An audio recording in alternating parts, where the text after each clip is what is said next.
I'd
like to thank everybody for being here today, most especially John Nightingale.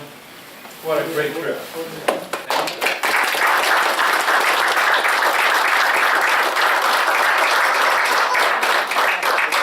Just a question I have, who taught you how to ride a bicycle, your father or your mother? I don't know, actually. Did it on his own. I had 3 older siblings, so probably one of them. Oh, okay. Okay.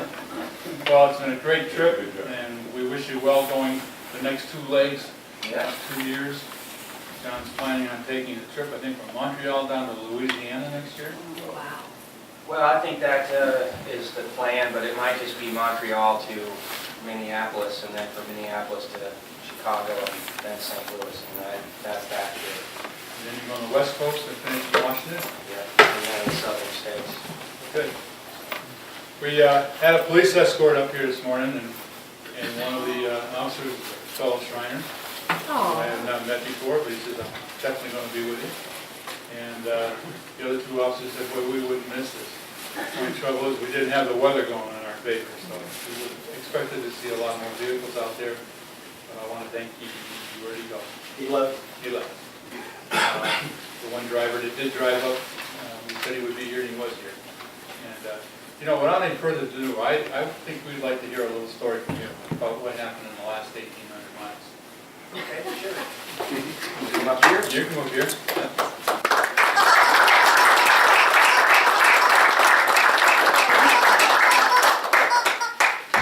Well, let's see.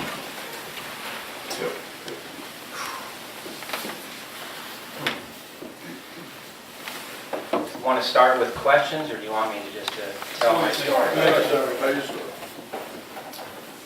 Well, I wanted to quit a lot of times.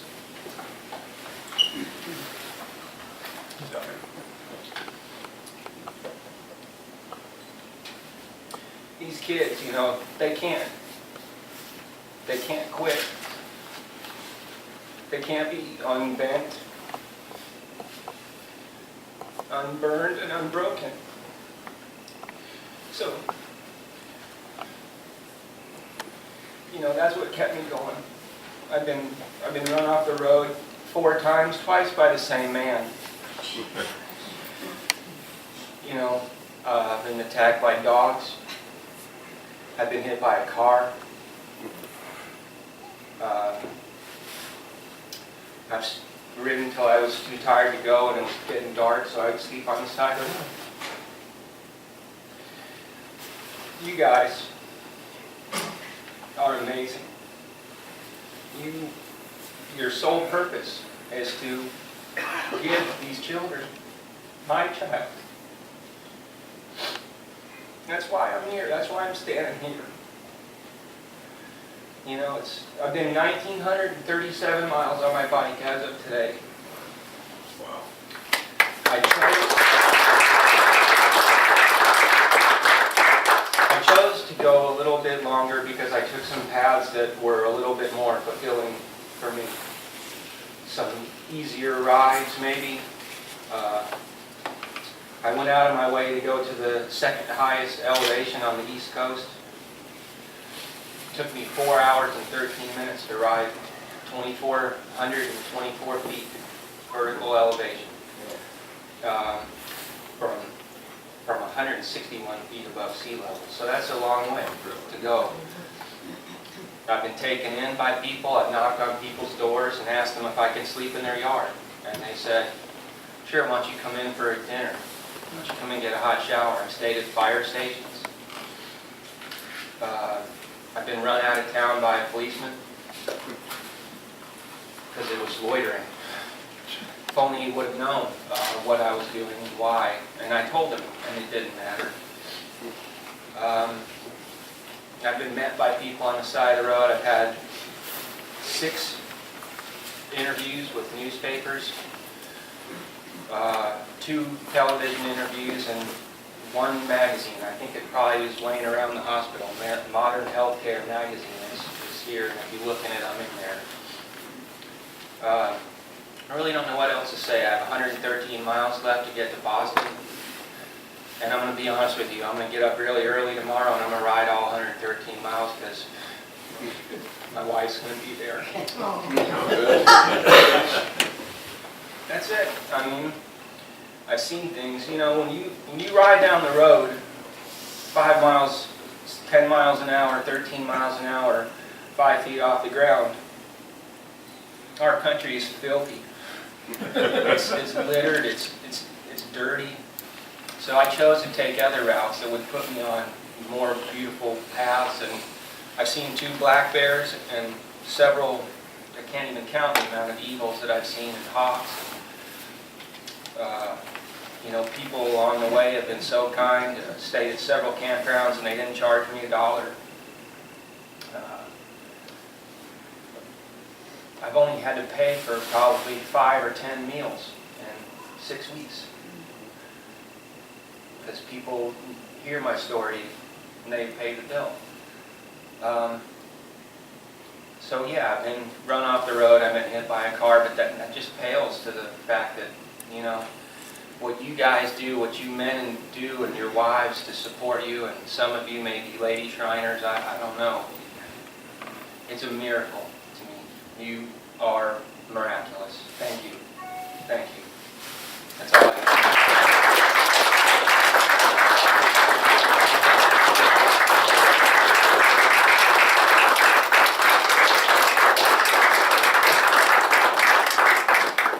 You don't know the number of conversations I've had with your lovely wife. All I know, she's good at hiding things. All I know is she said every time the one thing I'm missing in this whole thing, I'm not meeting any of you Shriners. You guys are really wonderful. Yeah. The conversations with your wife, you must be a very lucky man. I am. I think the most lucky man. So to make sure things stay, you know, on the balance at home, okay? I want to give you this little bear for the little one at home. Oh, thank you. It's so cute. And to make sure you make Boston tomorrow, there's a little container, put some water in it. Thank you. And this is a pin for Oh, your look at wife, that. okay? And also for your mom. Thank you so much. We can't thank you enough, John, for what you do for putting out the message about what we do at home.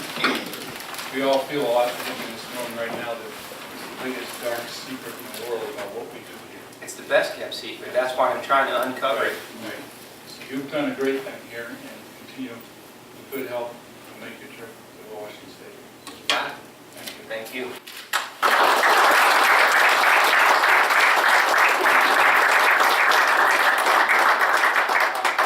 Spill it on the computer. Any questions of John? Yeah, anyone got a When question? did you start this trip? August 31st. Okay, pretty good time. That's great. Any other questions? Please, I got lots of answers. How do you get a month off? Well, I work for myself. I'm Okay. a self-employed carpenter. Okay. So that's a feast or famine, and honestly, it's mostly famine. Sometimes it's feast. So Do you have room on your bike for all that stuff? I got room in my mom and dad's RV. Can I give you a chicken to take with you? Sure.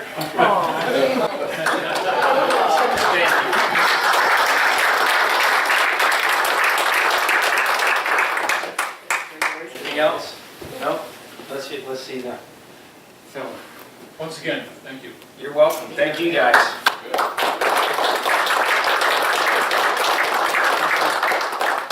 Okay. Just relax. Yeah, that's what I'd like to do. Well, actually, I got way ahead of schedule somehow. I put all my rest days at the end of my trip and none in the parts where I really needed them. So I'm a little ahead of schedule, so I'm going to be in Boston a little early, but I still will be there on the 15th because I know they're planning some fanfare as well. And I have some friends coming. So it's Where was where were you in the highest elevation?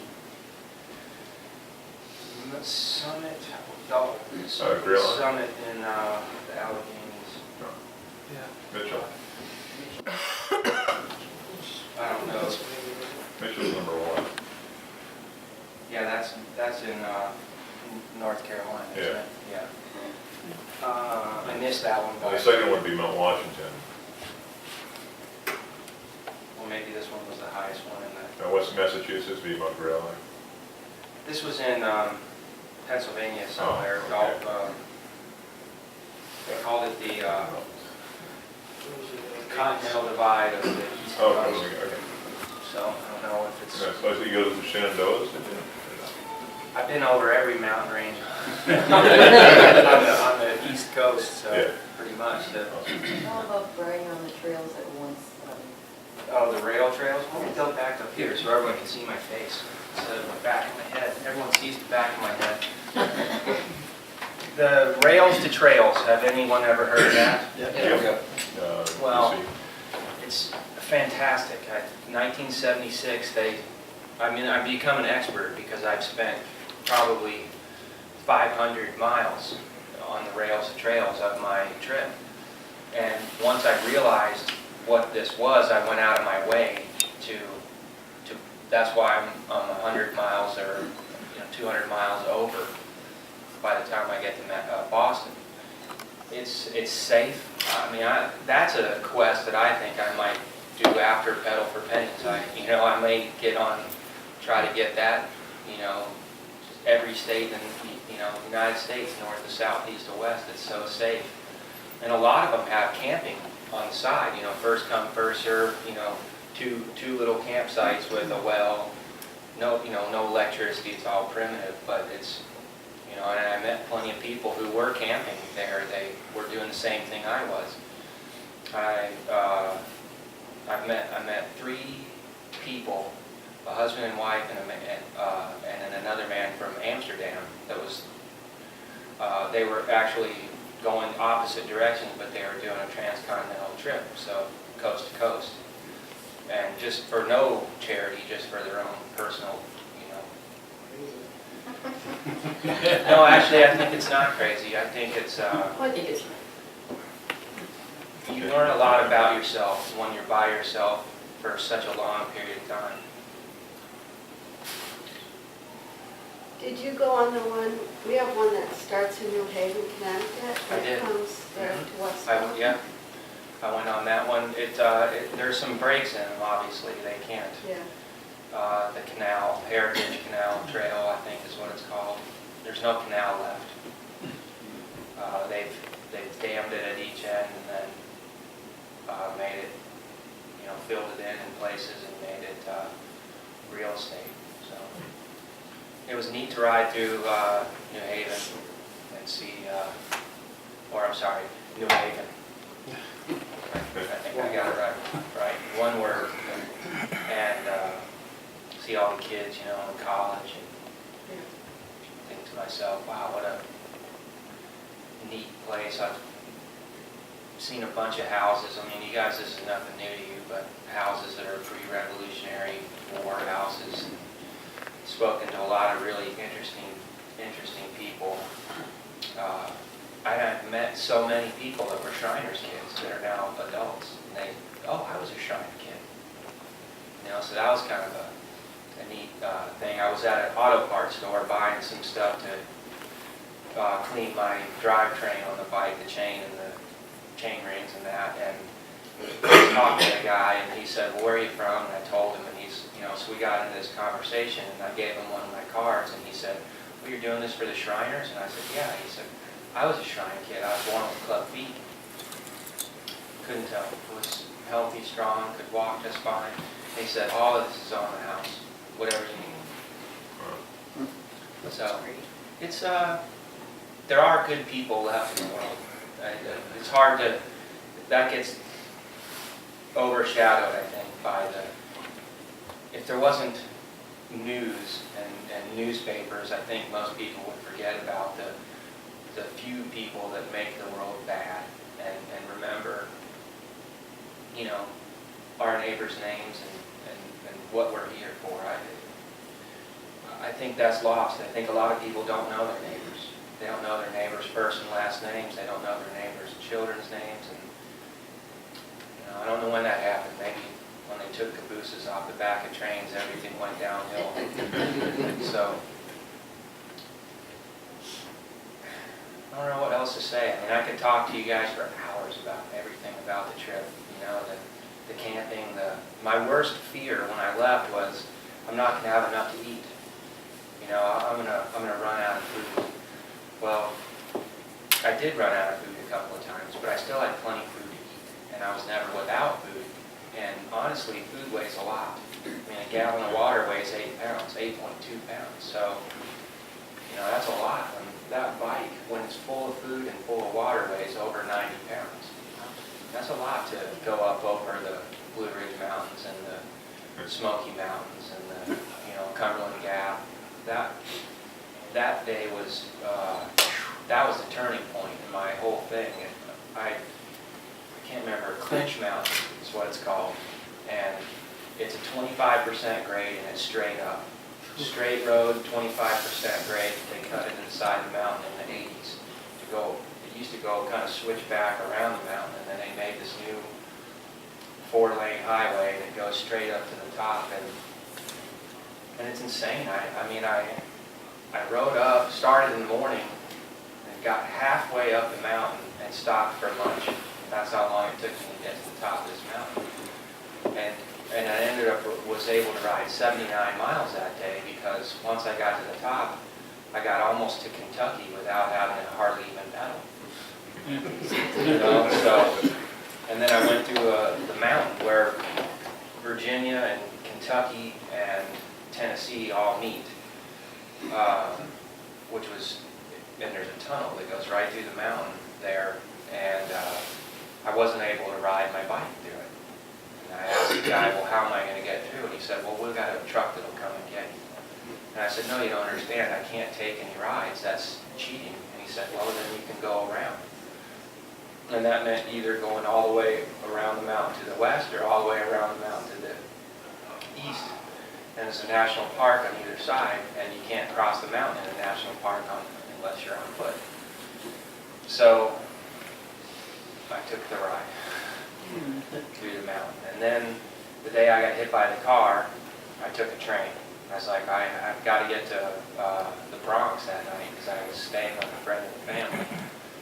And so I took a train from New Jersey, where I got hit by the car, to Penn Station in Manhattan, and then rode.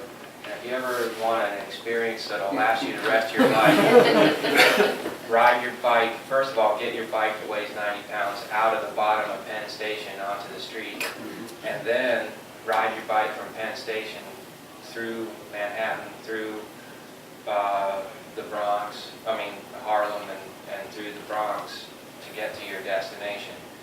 It's only, I think it was like 13 miles, but it took me hours, because it was,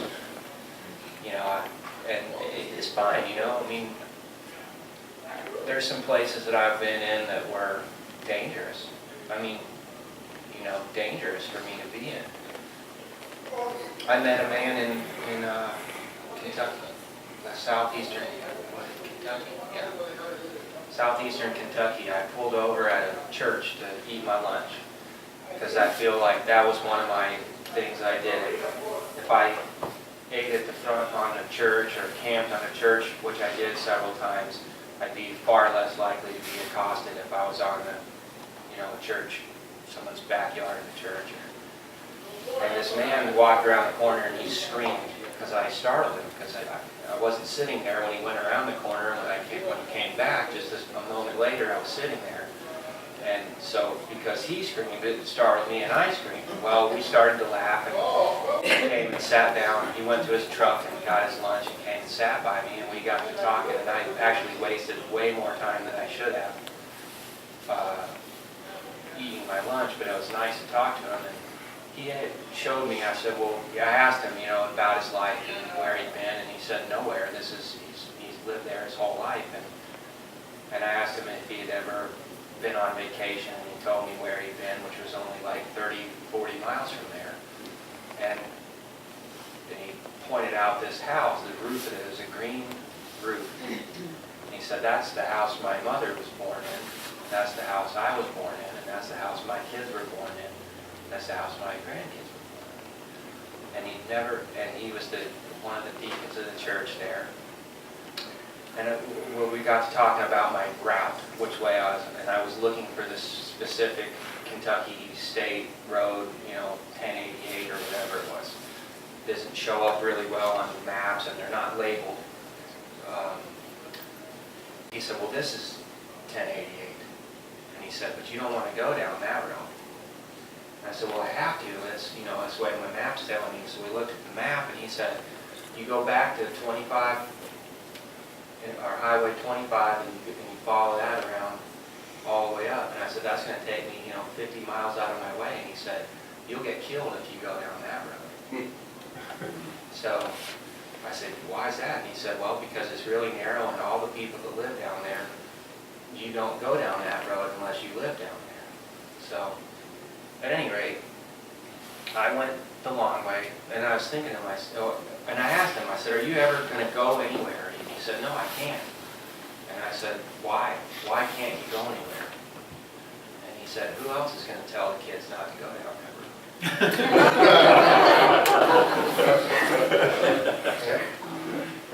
It's kind of, and then then it hit me 20 miles later that was a metaphor, for, that's neat, and that's the kind of stuff you can't see that in a car going down the road at 50 miles an hour. You can see America by a car, but you can't. Can't feel it. I have a light on my bike for when it's, low light outside or night. I've ridden at night a couple of times, and I didn't like that. I think it was, and I've seen the sun rise on my bike probably 10 or 15 times, which is really kind of incredible to think that, made a camp on the side of the road somewhere or in someone's yard, and got up really early so I could get out of there before they were awake, because sometimes I didn't ask. And so, get up and get out of there and see the sunrise, and then to see the sun set the same day that you saw the sunrise. That's incredible. It's those little things that make the trip worthwhile. Monday, I got up, I had made a camp in Pennsylvania in Amish country, or in Ohio rather, in the Ohio Amish country. And I woke up and I said, these guys, they don't have electricity, they don't have any kind of instrumentation like that. They do their thing. So I said, I'm going to do that. I'm going to see what it feels like. I put my phone in my front little handlebar bag, and I got on my bike and I started to ride. And I just would ask, where does this road go? I'm trying to get to this town, or I'm trying to get to this place. And lo and behold, by the end of the day, with probably the same amount of efficiency, I got there. And I thought, man, that was neat. For me, it was just, because I was stuck in this rut, this monotony of eating almost the same thing for breakfast. Well, I did. I ate 4 different flavors of oatmeal for breakfast for the last, 40 days. So, and It's that in the cruise his hoping it'll be fully loaded. Well, it was good to break it up. I was like, how can you break this up? And then one day I said, okay, you know what? I'm going to listen to the same song all day. So I put my headphones in and I hit repeat on that. And I listened to the same song for 6 or 7 hours of riding my bike. And, now I know all the words. I thought I knew them all before, but I know them now. But then I would listen to other things and it was interesting. Most people don't know themselves very well, I don't think. I think it takes either a very, very, very, very long time to understand yourself, or you think you do, and you're mistaken. And I don't know if I do or not yet, but this is one of those. It's a self-defining trip. It didn't start out. It started out for me as something, and it still is ultimately, about giving. But now I've taken something from it that I didn't expect, which is, every good adult human is self-reliant. But when you absolutely are self-reliant every day,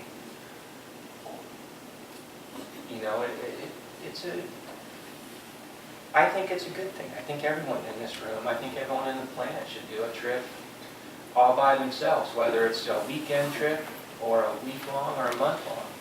Go somewhere by yourself and just rely on, people always, well, when are you going to be at the hospital? Geez, I don't know. Where are you going tonight? I don't know. I'm going to go as far as I can. Some places, at one point in time, I said, well, I really like this little place, and I've only gone, 46 miles. I'll stay here. That's close enough. That's far enough for the day. And then there's days where I went only 30 miles, and I was riddled by several flat tires, a broken chain, and luckily I had the equipment and tools to fix the broken chain, but I had to, I had to stop, and then I could only put it in 1 gear. So. How do you obtain your contributions? Well, we have a website, and a lot of our contributions came from friends in our location, in Chattanooga, and we had several fundraisers, and we have a 10 by 10 tent that we set up with a table, and we have these t-shirts like my mother and father that I'm wearing. I've met people on the side of the road and given them a business card. I've given thousands of them. And lo and behold, the next day there's this thing online, a note from I met you on the rail trail yesterday, and there's a $100 donation or a $10 donation. We had a donation from a 15-year-old kid that gave us a jar. Well, he didn't give us a jar full of pennies. He brought it to the bank and poured it in a thing, and they counted it up, and it was like $115.07 or whatever. And this mom wrote us a check. Well, but he still saved the month. And it was all pennies. Pedal for pennies. It was really neat, And he was so proud to show me the picture of the pennies that he saved. One guy, like today, I had to stop at the Samuel. He's a relative, a distant relative of this man that lives in Chattanooga, Tennessee, who has, old family money. And Chapin, right? Isn't it? Chapin? Samuel Chapin. And his name's Bill Chapin, and he actually owns this big tourist thing, Rock City. Well, he was, my wife's a hairdresser, and he comes in to get his hair cut. And he said to Susan, if you go get your picture taken, if you take a picture of your bike in front of that statue, I'll give you $1 a mile. So I did. That's what I did this morning. How did you find people in general on the way? Receptive? Yeah. really receptive. As a matter of fact, the potentate of the All Harbor Shrine there in Chattanooga, Stanley Wagner, or he's past potentate, he's a recorder now. Stanley and Marshall Raines, he's the potentate. They have been instrumental in this entire Pedal for Pennies thing. And I would phone them up and say, hey, I'm right to Columbus. Is there a shrine there? You know, I'd like a hot meal and a warm bed inside. So they'd get on it and phone it up or whatever. Well, it turned out that the shrine was way outside of town. It was going to be, you know, round trip, probably 15, 20 miles or 30 miles rather out of my way. And I said, yeah, that sounds nice, but forget it. I'm not going 30 miles out of my way just for I can sleep in my tent. Well, the potentate and the recorder came over and they met me. They said, well, what road are you coming into town on? And I looked at my map and I said, I think this road, but maybe this road. And they said, okay. So they split up and they waited for me to come into town, and they flagged me down. They said, hey, turn here, we got a room for you at the hotel.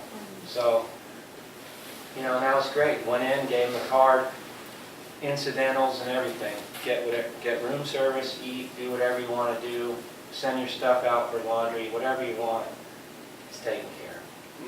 You know, and then shrine clubs along the way have met me, and that's it. For the most part, the people have been good, for the most part. Bike's holding up pretty well. Next year, I'm going to have a different bike, I think, for sure. I've been talking to this man that builds custom bikes in Chattanooga, and he's, I think, going to build me a new bike, a titanium bike. So it's going to be better, lighter, faster. Steve Austin. That's it. I'm done.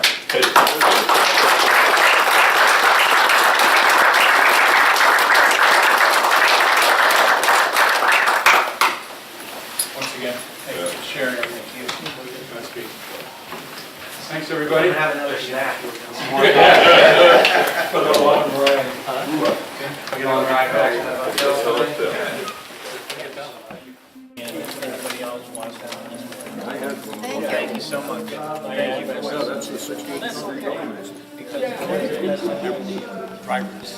Now, we're good. So, listen, thanks again, sir. I appreciate it. Thank you so much for helping.